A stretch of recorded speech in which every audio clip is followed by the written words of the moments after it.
A very good morning to all of you. So in today's session we are going to discuss about the meaning of the strategy. As I told you, this is a revision video lecture series of strategic management. So in the previous video lecture series we have already discussed about the meaning of the business policy, features of the business policy, classification of the business policy and objectives of the business policy. So today we are going to discuss about the meaning of the strategy, that what does the meaning of the strategy, आपका basic strategy का मतलब क्या होता है, definition क्या होती है, वही चीज़ें आज डिस्कस करेंगे. The first is the term strategy is drive from the Greek word strategos which means generalship. यानी कि आपका जो टर्म है स्ट्रैटेजी वो डराइव हुई है आपके वर्ड स्ट्रैटेजियस से, जिसका मतलब होता है जर्नलशिप. ओके, आगे देखते हैं. Actual direction of military forces. Strategy literally means the art of the generalship. It means that जो आपका फर्स्ट वर्ड आया था स्ट्रैटेजी वो आपका मिलिट्री से आया था. ठीक है, मिलिट्री में सबसे पहले ये वर्ड यूज़ किया गया था स्ट्रैटेजी, एंड उसके बाद धीरे धीरे ये कंसेप्ट आपका बिजनेस में भी आ गया. तो जहाँ पे जो वर्ड आया था स्ट्रैटेजी वो आया था आपके ग्रीक वर्ड स्ट्रैटेजियस से, जिसका मतलब था जर्नलशिप. यानी कि आप किस तरीके से एक लीडरशिप को शो करते हो, एक जर्नलशिप को शो करते हो, किस तरीके से आप अपनी कंपनी को लीड कर रहे हो. आपका जो बेसिक स्ट्रैटेजी वर्ड होता है, अगर मैं उस चीज़ को और ज़्यादा एक्सप्लेन करूँ तो आप इसको इस तरह से समझ सकते हो कि आपका जो वर्ड स्ट्रैटेजी यूज़ किया जाता है ये हमेशा कॉम्पिटिटर्स के अगेंस्ट में यूज़ किया जाता है. कि जब भी आप कॉम्पिटिटर को बीट करने के लिए कोई भी पॉलिसी बनाते हो तो वो सारी चीज़ें आपकी स्ट्रैटेजी में काउंट की जाती हैं. ओके, आगे देख लेते हैं. स्ट्रैटेजी की टेक्निकल डेफिनेशन की बात करते हैं. According to William F Glueck ने जो आपकी स्ट्रैटेजी की डेफिनेशन दी है, strategy is a unified, comprehensive and integrated plans designed to assure that the basic objective of the business are achieved. It means that की strategy आपका एक unified, comprehensive and integrated plan होता है जो design किया जाता है बेसिक ऑब्जेक्टिव्स को अचीव करने के लिए ऑर्गेनाइजेशन के. यानी कि आपकी ऑर्गेनाइजेशन के जितने भी बेसिक ऑब्जेक्टिव्स हैं उन्हें हम स्ट्रैटेजी की हेल्प से बहुत ईजीली अचीव कर सकते हैं. ओके, आगे बात करते हैं स्ट्रैटेजी में ही कि स्ट्रैटेजी क्या है बेसिकली. तो strategy is a common thread among the organization activities and product market that defines the essential nature of business that the organization was to plan to be in future.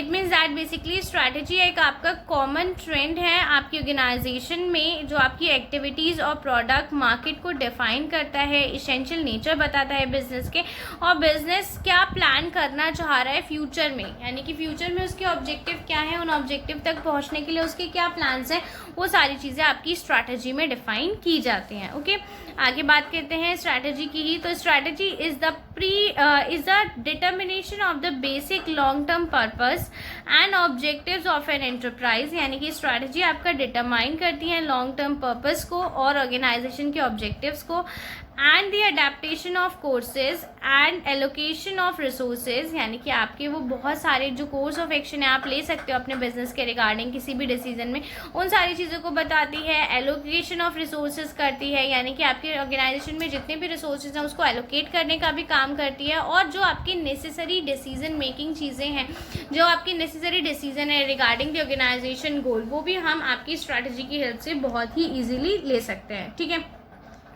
अगर origin को ही मैं और ज़्यादा explain करती हूँ तो basically a strong military heritage underline the study of the strategic management.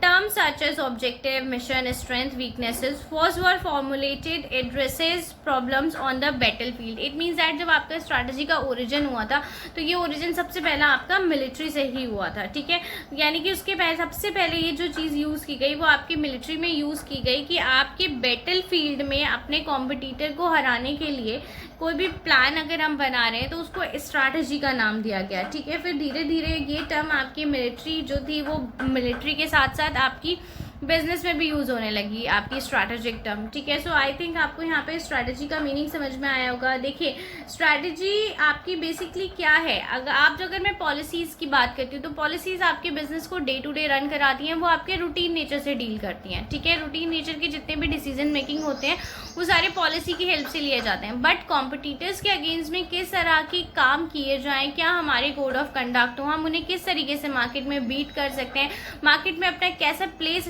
Table कर सकते हैं, यानी कि बेसिकली जो आपके अनस्ट्रक्चर्ड डिसीजंस होते हैं, जो रूटीन नेचर के डिसीजन नहीं होते बल्कि आपकी ऑर्गेनाइजेशन के कॉम्पिटिटर्स के रिगार्डिंग डिसीजन होते हैं, आपके ऑर्गेनाइजेशन के ऑब्जेक्टिव्स के रिगार्डिंग डिसीजंस होते हैं, वो सब आपकी स्ट्रैटेजी की हेल्प से लिए जाते हैं। ओके, सो आई थिंक यहाँ पे आपको स्ट्रैटेजी टर्म समझ में आएगी कि स्ट्रैटेजी टर्म क्या है बेसिकली और उसका यूज़ क्या है, किस तरीके से हम स्ट्रैटेजी वर्ड का यूज़ करते हैं, हम स्ट्रैटेजी को किस तरीके से अपने बिजनेस में एम्प्लॉय करते हैं, स्ट्रैटेजी क्या बेसिक मतलब क्या है। यहाँ पे आपको ये चीज़ क्लियर हुई होगी कि टर्म स्ट्रैटेजी आपको क्या डिनोट करती है। तो आने वाली वीडियोस में मैं नेचर ऑफ द स्ट्रैटेजीज़ और आपकी इंपॉर्टेंस ऑफ स्ट्रैटेजीज़ आपकी ऑर्गेनाइजेशन में क्या होती है, इन सारी भी चीज़ों को डिस्कस करूँगी।